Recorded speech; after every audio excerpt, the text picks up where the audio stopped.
It's 2 in the morning. The only light in the room is the cold glow of the screen in your hand. Your thumb scrolls almost automatically through the feed, a stream of perfect lives. Happy couples on vacation, groups of friends laughing at a joke you can't hear, endless filtered faces, a world overflowing with connection, and you feel nothing, an emptiness. You close the app. The silence hits you like a physical blow. Why, in the most connected era in human history, do so many of us feel so profoundly alone? We all know the feeling. When you're alone, you feel an unbearable cold, a yearning for warmth, for understanding, for someone to just be there. But the moment you try to get close, you get burned. You're misunderstood, ignored, betrayed. Every attempt to find warmth ends with a sting of pain. And so you retreat back into safe but icy solitude. It feels like a cruel, unwinnable game. You can't win alone, but you can't win with others either. It seems you're doomed to choose between two kinds of suffering: freezing in isolation or bleeding out from intimacy. But what if I told you this feeling isn't your personal curse? That it's not a flaw in your psyche or a problem of the 21st century? What if the best explanation for this dilemma was written almost 200 years ago by one of history's most famously unhappy philosophers? He saw the essence of our human predicament in a simple, strange image: a herd of porcupines shivering from the cold on a winter's day. Arthur Schopenhauer was not a happy man. He was, in essence, the patron saint of pessimism. Living in 19th century Germany, he viewed the world without rose-colored glasses. He saw humanity as a collection of selfish, irrational beings driven by blind instincts. He was such a misanthrope that his only true friend was his poodle, Atma. To understand his porcupines, you must first understand his world. For Schopenhauer, the engine of the universe was not divine love or human reason. The engine was a blind, hungry, meaningless force he called the will, or the will to live. This isn't your personal desire for a cup of coffee. It's the fundamental, insatiable striving of all existence, from an amoeba to a star, to simply be and to propagate. And because this will is insatiable, we are condemned to suffer. Life, according to Schopenhauer, is a pendulum swinging between two states: pain and boredom. Pain is when you lack something you desperately want: money, love, recognition. Boredom is when you finally get it and realize it hasn't brought you happiness, an emptiness. We are forever running from pain to boredom and back again. Happiness is merely a brief, illusory respite between the two. And it is in this cold, unhappy world that our story begins. In one of his collections of essays, Schopenhauer writes, and I quote, "A herd of porcupines on a cold winter's day lay in a tight huddle to keep from freezing by sharing mutual warmth. However, they soon felt the pricking of each other's quills, which made them move apart. When the need for warmth brought them together again, they fell back into the same unpleasant situation. Thus, they were tossed from one extreme to the other until they found a moderate distance from each other, at which they could most comfortably bear the cold. This metaphor is perfect. It contains everything. The cold is existential loneliness, suffering, and the dangers of the world. The warmth is the comfort we find in the company of others. The quills are the pain that other people inevitably inflict on us with their flaws and selfishness. We read this and think of romantic relationships, of friendship, of family. But what if we've misunderstood it all? What if Schopenhauer, a man who distrusted humanity, wasn't talking about love at all? What if the quills are not just minor quarrels, but something far more fundamental and grim? When Schopenhauer wrote about the porcupines, he wasn't sitting with a broken heart after a bad date. He was analyzing human society. Let's reread his metaphor from this perspective. What is the external cold? For Schopenhauer, it's not just loneliness. It's the cruelty of nature, disease, poverty, chaos, and the hostility of the outside world. A single person in this world is weak and vulnerable. To survive, we need to huddle together. We build cities, create laws, form nations, not because we love each other so much, but because alone, the wolves would have devoured us long ago. Society, from this viewpoint, is not the result of a noble impulse toward unity. It is a forced measure. It is a collective pact for survival. And what are the quills? In personal relationships, the quills are jealousy, misunderstanding, hurtful words. On a societal scale, the quills are something much uglier. It is the foolishness of a neighbor, the corruption of an official, the selfishness of corporations, the hypocrisy of politicians, envy, greed, cruelty. It's all those unpleasant and repulsive qualities of other people that make living together so difficult. And so we find ourselves trapped. We flee from the chaos of the external world into the arms of society. But once in the crowd, we begin to suffer from each other's quills.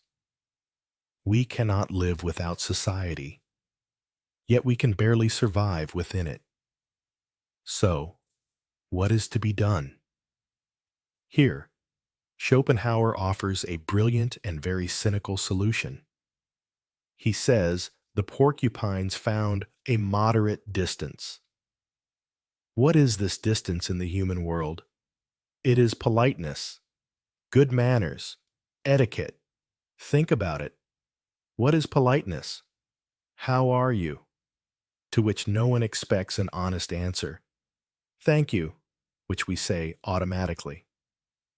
Excuse me, when we bump into someone on the subway, it's a set of rituals designed to keep each other at a safe distance.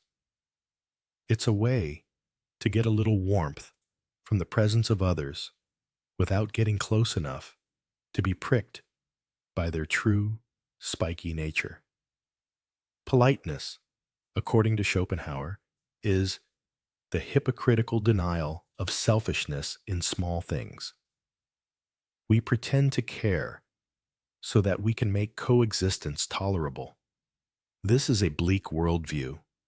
It strips our social rituals of all romance, but it explains why we feel so alone at a crowded party.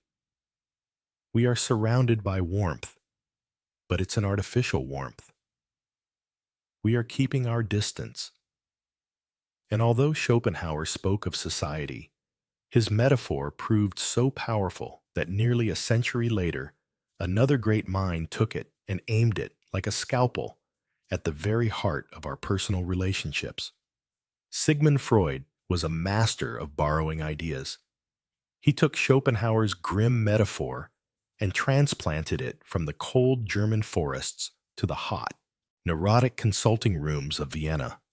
Freud saw in the porcupine dilemma a perfect description of human relationships. He wrote that no person can long endure absolute intimacy with another. Each of us has our own inner world, our own quills that we cannot simply remove. And any attempt at a complete merger with a partner, friend, or parent inevitably ends in pain and disappointment. For Freud, this was the key to understanding neuroses. People who desperately seek perfect warmth without quills are doomed to a life of perpetual searching and suffering.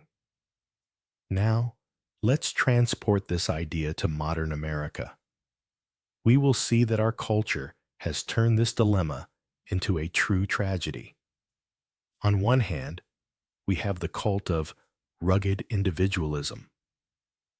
Our national hero is the lone cowboy, the self-made millionaire who did it all on his own.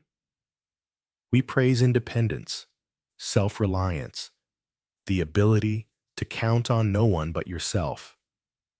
We say, be strong, don't show weakness, don't ask for help. In essence, we teach our porcupines to be proud of standing alone in the cold. On the other hand, our biology screams the opposite. We are primates. We evolved to live in tribes. Our brains are wired for connection, cooperation, touch. For our nervous system, loneliness is a signal of mortal danger. And so, we are torn. Our culture says, be alone. Our biology says, find your tribe. This conflict has spawned an epidemic of loneliness, which the U.S. Surgeon General has called a public health crisis comparable to smoking or obesity. We live in the largest cities, but don't know our neighbors' names. And at this moment of cultural and biological rupture, Silicon Valley enters the stage with a promise, with the perfect solution. They looked at the porcupine dilemma and said, what if we could give you the warmth without the quills? What is a smartphone? It's a portable space heater. Feeling cold? Open Instagram. Here's the warmth of likes. Need a partner? Open Tinder. Here's an endless catalog of other porcupines. Want to talk? Send a text. You'll get a reply, but you won't have to look the person in the eye. Technology offered us a porcupine paradise. Intimacy, on demand. Connection, without commitment. Warmth, without the risk of being pricked. We can be together, but at the safe distance of a screen. And we believed it.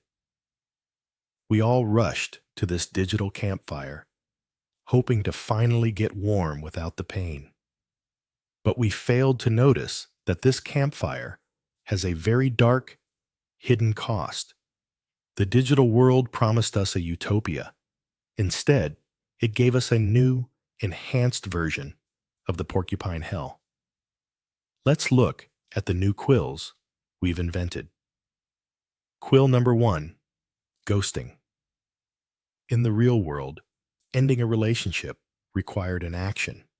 You had to say unpleasant words, pack your things, endure a fight. It was painful, but it was honest. In the digital world, you can simply disappear. Stop answering messages. One swipe, and a person is erased from your life. Ghosting is a quill that wounds not only the rejected, but also the one who wields it. It teaches us that people are disposable, that you can take the warmth and leave without any accountability. Quill number 2, cancel culture and online bullying. Previously, to express disapproval, you had to approach someone and say it to their face. It took courage. Now, to destroy someone's reputation, all it takes is an anonymous comment. The distance of the screen turns ordinary people into a ruthless mob. The quills have gotten longer, and now they can reach you from anywhere in the world. Quill number 3, passive aggression through likes. We've learned to communicate without words. A like on an ex's photo. The absence of a like on a friend's post. A viewed story with no reply. These are thousands of micro stings we inflict and receive every day. They are almost invisible, but their poison accumulates. But the biggest problem isn't the new quills, it's the warmth itself. Silicon Valley sold us warmth without presence, the illusion of connection. Psychologists call these parasocial relationships. It's the one-sided bond we feel with celebrities, bloggers, streamers. We know everything about their lives. We watch them eat breakfast, walk their dog. We feel like we're their friends. Our brain releases oxytocin, the bonding hormone. We feel warmth. But this warmth is a counterfeit. They don't know we exist. It's like warming yourself by a painted fire. The result is the loneliest generation in history. A generation with hundreds of friends online, but not a single person they can call at 3 in the morning. Technology didn't solve the porcupine dilemma. It drove us into an even more terrifying trap. It gave us an anesthetic for the cold of loneliness. But this anesthetic doesn't heal. It just prevents us from noticing that we are slowly freezing to death. For 200 years, we've been asking the wrong question. We've been asking, how do I find a porcupine with no quills? We scroll through Tinder and swipe left at the slightest hint of a flaw. We abandon relationships after the first serious argument. We search for a mythical creature, a perfect, smooth partner who will give us only warmth and never cause us pain. But such a creature does not exist, because to be human is to have quills. The solution to Schopenhauer's dilemma begins with a radical shift in focus. Stop looking for the perfect partner. Start by examining your own quills. What are your quills? They are a map of your own landmines, which you might not even know exist. They are your triggers, the words or actions that instantly put you on the defensive. They are your childhood traumas that make you react to a harmless situation as if your life is in danger. They are your insecurities whispering that you're not enough, causing you to push away those who try to get closer.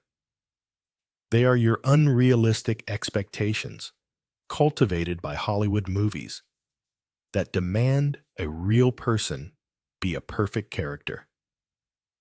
Understanding your quills is the hardest work in the world.